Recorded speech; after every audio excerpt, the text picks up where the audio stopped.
Hello, this is Mr. Smith with reading quiz number 6, all about rates of change. We will be studying average rates of change and instantaneous rates of change as we go along, and they will form the foundation for the rest of our calculus experience. So let's take a look. Some definitions. First, we will call our definitions for average rate of change, which we studied in our lab. Average rate of change is just like slope between 2 points, x equals a and x is equal to b. And as the formula is f of b minus f of a over b minus a. The instantaneous rate of change is what happens as the point b approaches the point a. And so when we consider that, we consider the idea of the limit. The instantaneous rate of change is the limit as b gets close to a, or approaches a, of f of b minus f of a over the quantity b minus a.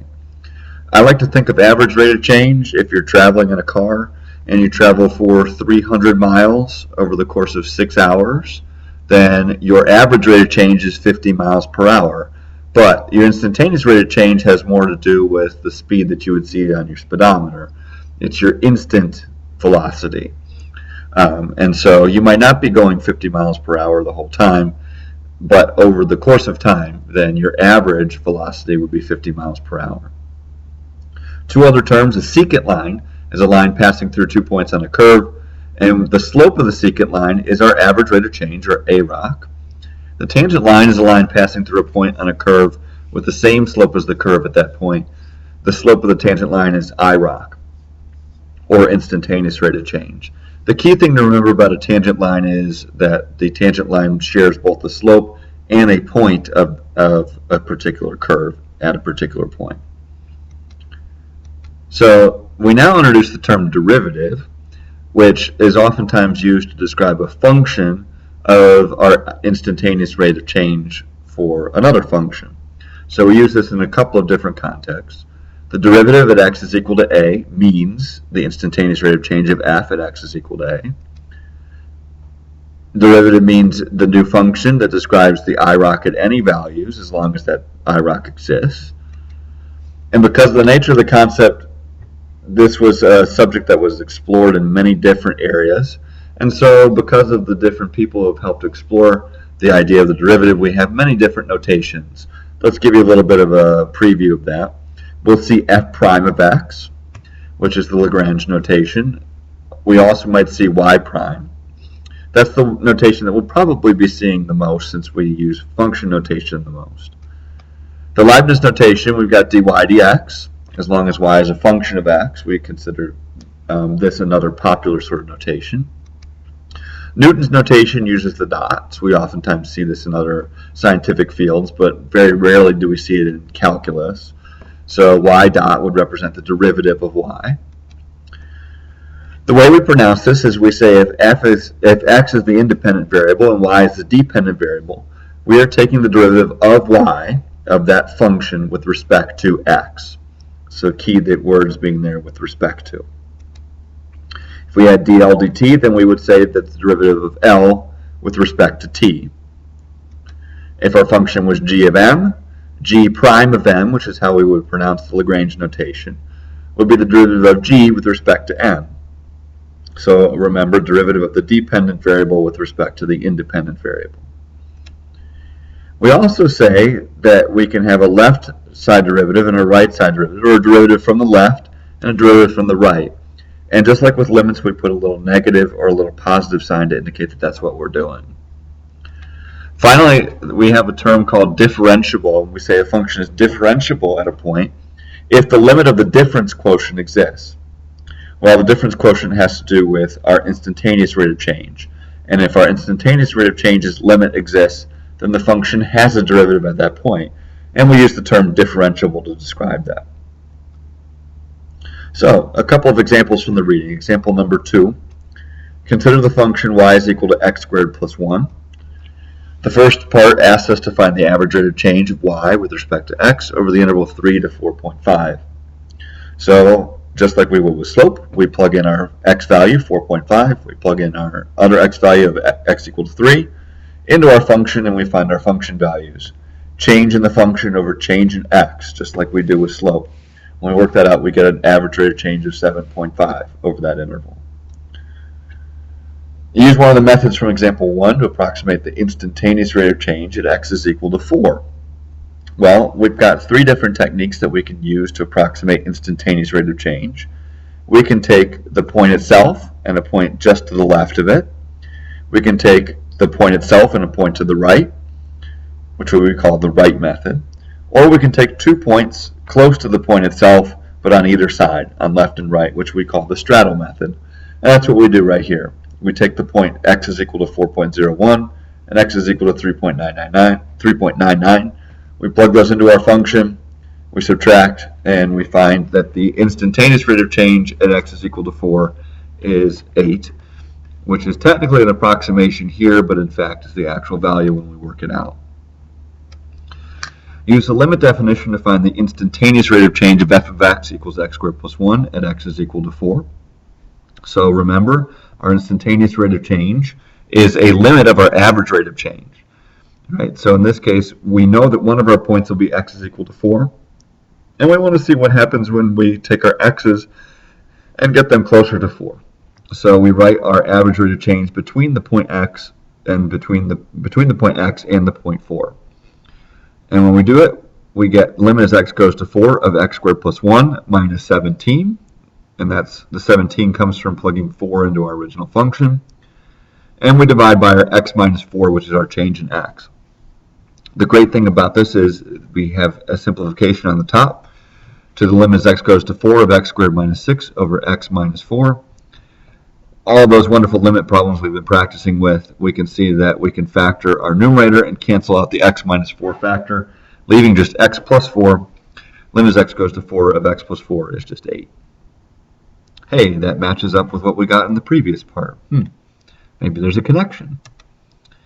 Find the instantaneous rate of change of y with respect to x for any general point x sub 0. So rather than x is equal to 4, we'll just call it x sub 0.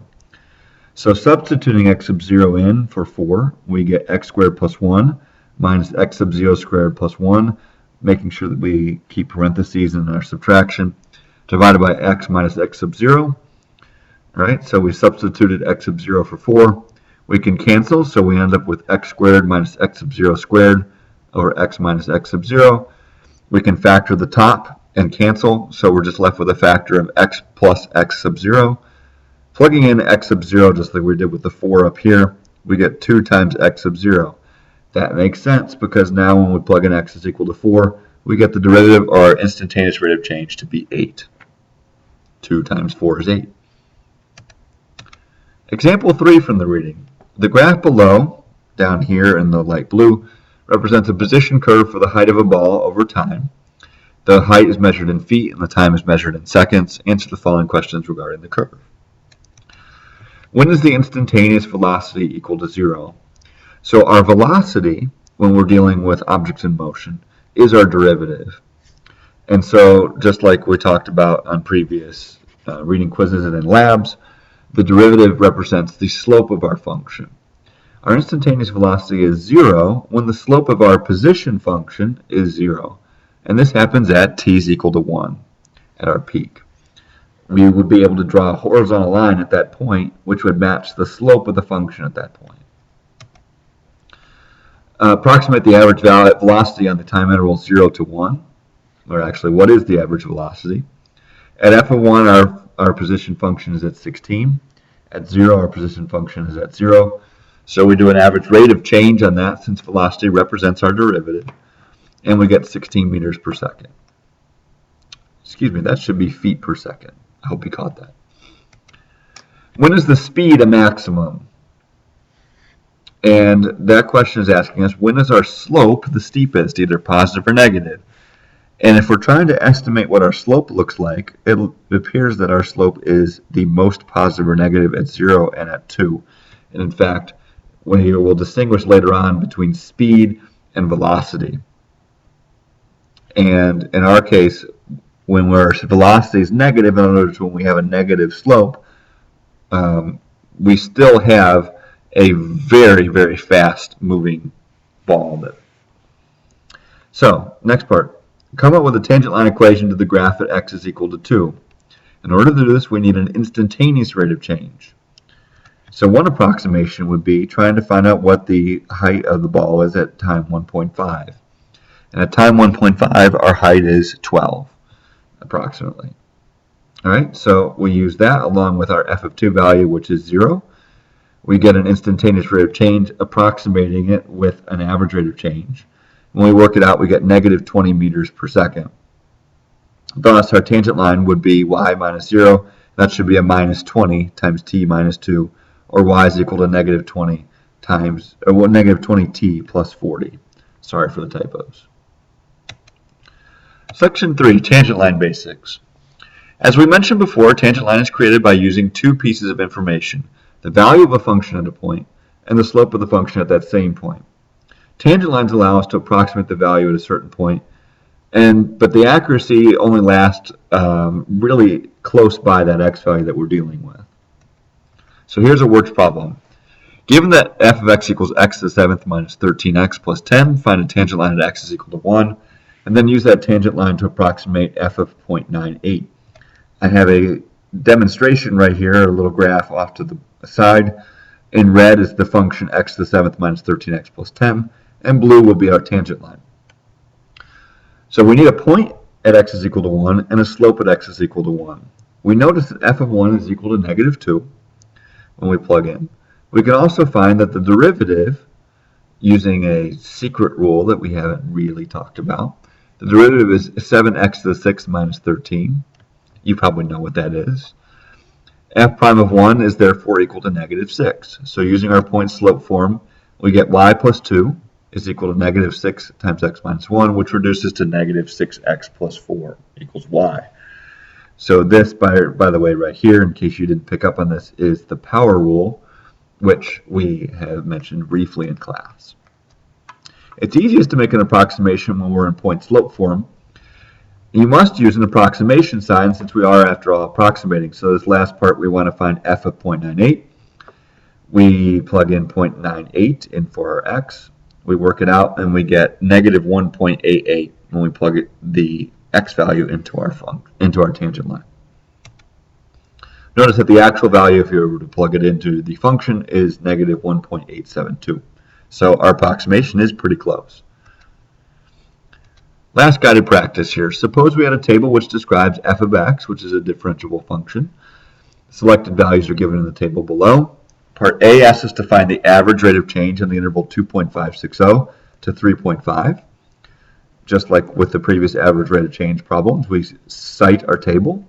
We make sure that we start with our formula, f of 3.5 minus f of 2.56, divided by 3.5 minus 2.56. I'm big on making sure that you indicate that you've used your table. We plug in our values. We solve, we get negative 0.957. Part B, use the chart to approximate the instantaneous rate of change at x is equal to 3. So we're going to approximate with the only values that are close to 3, which really close to 3, which are 2.98 and 3.004. When we plug in to our formula, we evaluate it, we get approximately negative 1. So it's important, and here we use the straddle method because those are the only values that were extremely close to 3, and we actually didn't have a value at 3. Find an equation for a secant line for f of x that goes through 2.56 and 3.5. For a secant line, we need to find the slope, and we need to find a point. The slope of a secant line is our average rate of change. Because we're dealing with 2 points, we're basically finding the slope between the 2 points. In part A, we already found out that the AROC was 0.957. We could use either point. In this case, we use 2.560 and 0.549. So thus the secant line is y minus 0.549 is equal to negative 0.957 times x minus 2.56. And note, we can leave this line in this form, and we don't worry about simplifying. You don't want to have any algebra errors that cause problems. Find a line tangent to f of x at 3, 0.141. So again, in part B, we approximated our slope. For our tangent line is our IROC, which is negative 1. We plug that in along with our point, and we get y minus 0.141 is equal to negative 1 times x minus 3.